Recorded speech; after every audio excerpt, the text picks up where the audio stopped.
Hi everyone, in this video we are going to talk to you about militarism in Latin America during the Cold War. First of all, you need to understand what militarism is and when it appeared. According to most authors, militarism is a political structure that believes necessary to have strong armed forces, and that they should be used in order to win political and economic advantages. In Latin America, this definition appeared for the first time after independence movements in 1825.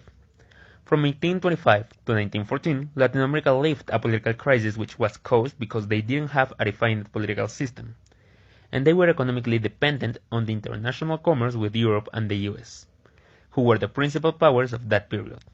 At the same time, Latin American population wanted to improve their life quality, so they began to organize themselves.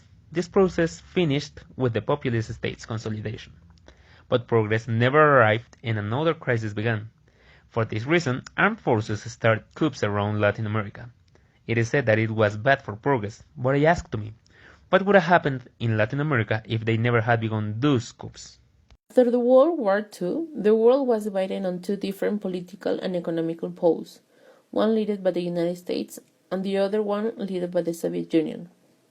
They both tried to expand their ideologies around the planet, and in the case of Latin America, the United States decided to implement some strategies reflected on military governments they control in order to stop communism in the continent. The new governments in Latin America were radically cruel and guided by the armed forces, which controlled the strength and possessed the weapons, so they couldn't be defeated. Lots of people died fighting against injustice, but military governments were bankrolled by the Americans and the richest oligarchies. Most of these governments had the same traits, so it is easy to understand what happened with the countries who suffered from this. They all were drowned on chaos and death. One of the things we shouldn't forget is the role of the United States in this process, since if the United States hadn't interfered in Latin America, history would have been different. In order for the United States to intervene in the internal affairs of Latin America countries, a doctrine that would justify their action was necessary.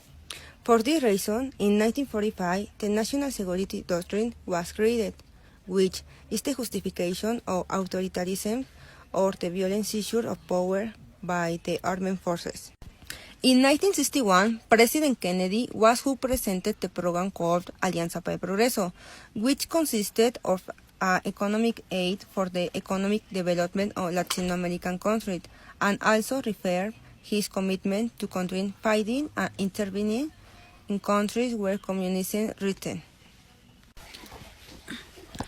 Under the National Security Doctrine in 1963, the Military School of the Americas was founded, which provided training to Latin American personnel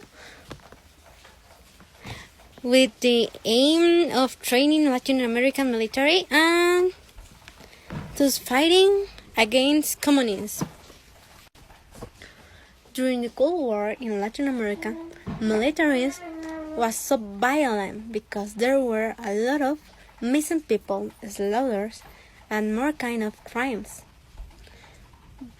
The militarism, which was implemented by the United States, got that Spanish America was its area's influence and Latin societies were not in good conditions. There were a lot of social movements against to the dictatorship, which didn't have any effect on them. According to new books about militarism in Latin America, Latin societies never got a real independence, because if they were real independence, they would be better countries, which will have a better economy, social comfort, and stability. However, they didn't have a sufficient power to be able to manage themselves well.